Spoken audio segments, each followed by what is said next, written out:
Good morning, good afternoon, or good evening, my beautiful hot messes. My name is Mistress Lavender, and today we are reading The 40 Laws of Powers by Robert Greene. I'm on page 8, so I was looking at my Anyways, I'm not gonna lie, I'm tired, but I'm not too tired enough to read because reading is essential and reading is important. So, we're on page 8 of The 48 Laws of Power. I'm on page 8. Sorry, I'm tired. But the law is never put too much trust in friends. Learn how to use enemies. And before we begin, make sure to like, comment, and subscribe. And let me know what you're reading, if you're reading anything at all, or if you're reading the same book. I would love to know. But let's get started. Judgment. Be wary of friends. They will betray you more quickly, for they are easily aroused to envy. They also become spoiled and tyrannical. See words. Tyrannn. Tyrannical. I think I'm saying it so wrong, but that's what we're here for. But actually, starting today, hold on. It doesn't make sense to read if I'm not obviously learning. So we're doing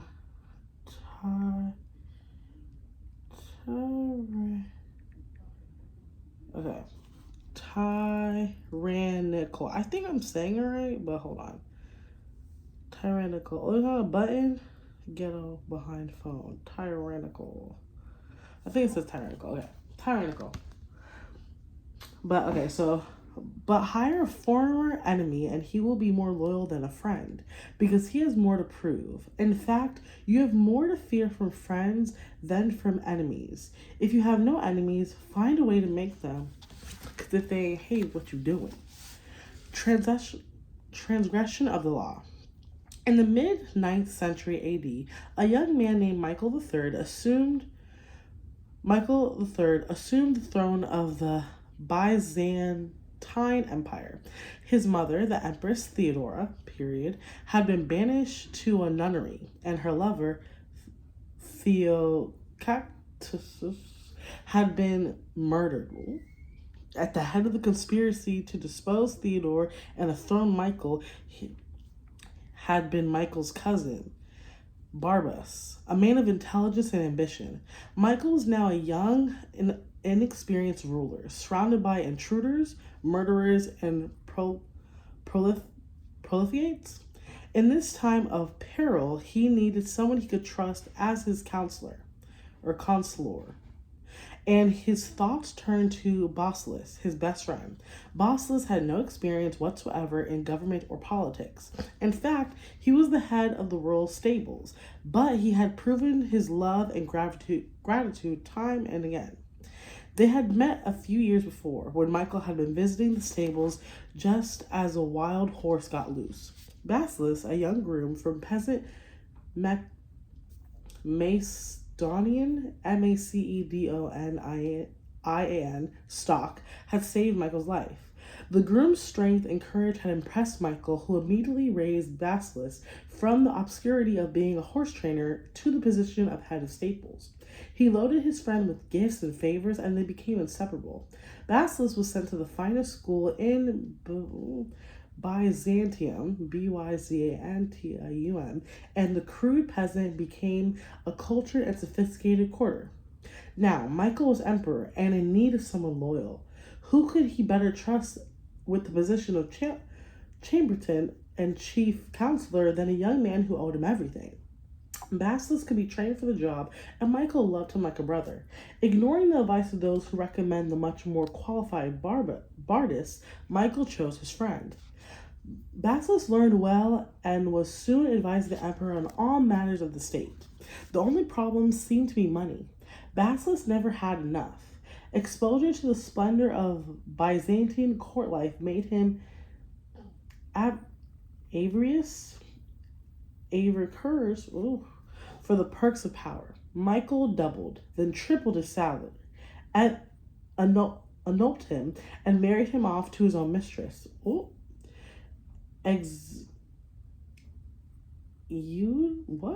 Eudoxia. Intriga.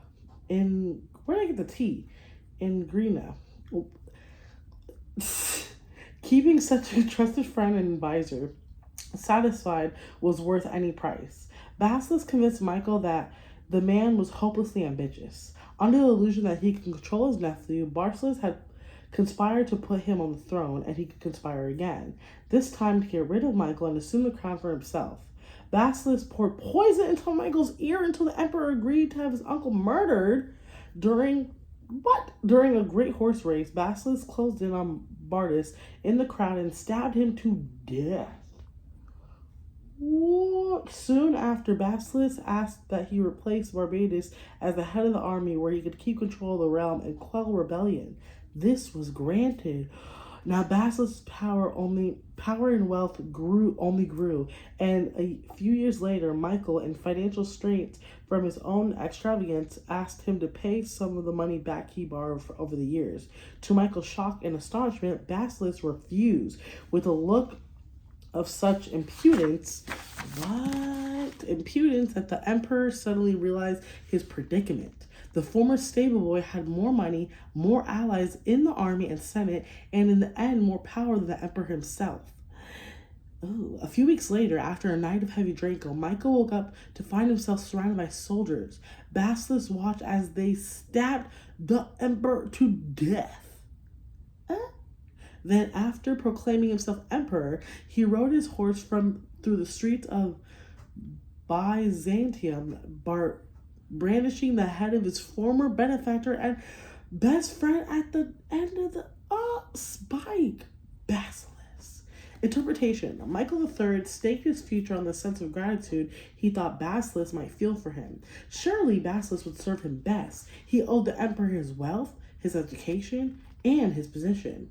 Then, once Basilisk was in power, anything he needed, it was best to give it to him. Strengthening the bonds between the two men, it was only on the fateful day when the emperor saw that impudent smile on Basilisk's face as he realized his deadly mistake. He had created a monster. He had allowed a man to see power up close, a man who then wanted more, who asked for anything and got it, who felt encumbered by the clarity he had received and simply did what many people do in such a situation. They forget the favors they have received and imagine they have earned their success by their own merits. At Michael's moment of realization, he could still have saved his own life, but friendship and love blind every man to their interests. Nobody believes a friend can betray, and Michael went on believing until the day his head ended up on a spike. Lord, protect me from my friends. I can take care of my enemies. Voltaire, 1694 through 1778. Oh, I'm only on page what? 10. This is good. Observance of the law. For several centuries after the fall of Han Dynasty, AD 222, period, angel number, Chinese history followed the same pattern of violent and bloody coups, one after the other. Army men would plot to kill a weak emperor, then would place him on the dragon throne with a strong general. The general would start a new dynasty and crown himself emperor to ensure his own survival. He would kill off his fellow generals. Oh my gosh. A few years later, however, the pattern would resume. New generals rise up and assassinate him or his sons in their turn. To be the emperor of China was to be alone, surrounded by a pack of enemies. It was the least powerful, least secure position in the realm. In AD 959, General Chao Kayangyan became emperor's son. He knew the odds, the probability that within a year or two he would be murdered. How could he break this pattern? Soon after he became emperor, Sung ordered a banquet to celebrate the new dynasty and invited the most powerful commanders in the army. After they drank much wine, he dismissed the guards and everyone else except the generals, who now feared he would murder them in one fell swoop. Instead, he addressed them. The whole day is spent in fear, and I am unhappy both at the table and in my bed, for which one of you does not dream of ascending the throne. I do not doubt your allegiance, But if by chance your subordinates seeking wealth and position were to force the emperor's yellow robe upon you in turn, how could you refuse it? Drunk and fearing for their lives, the generals proclaimed their innocence and their loyalty, but Sun had other ideas. The best way to pass one's days is in a peaceful enjoyment of riches and honor. If you're willing to give up your commands, I am ready to provide you with the finest estates and beautiful dwellings where you may take your pleasure with singers and girls as your companions. The astonished generals realized that instead of a life of anxiety and struggle, Sun was offering them riches and security. The next day, all the generals tendered their resignations and they retired as nobles to the estates that Sun bestowed on them. I'm going to stop there. I'm on page 11. I know we're going slow, but it's a big book. Thick, a lot of words. But yeah, I'm going to stop there and I'm going to stop at page 11 in one stroke is the next episode. And I'm still in chapter or law 2. Never put too much trust in friends, learn how to use enemies. But this book is good so far. Like, I like it. It's very big, but I like reading and I do these videos, even though I do make mistakes in some words and probably a plethora of them, period. It's all about just educating yourself and just trying, you know what I'm saying? Because I know I'm going to get better.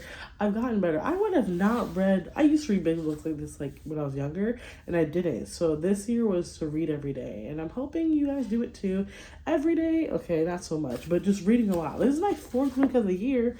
Go me. I mean, that's pretty cool. Like, come on, that's awesome. So clap for the heavyweight champ, me. So yeah, have a great day, stay safe, make sure to follow me, and I hope you're reading a book, and just, if not a book, a poem, read some, please, educate that mind before you waste its time. Oh, you like that rhyme? Oh, I look fine. Bars. Okay, bye, have a great day, stay safe, drink water, eat food, and know that I love myself. I'm still posting, so I don't care, bye.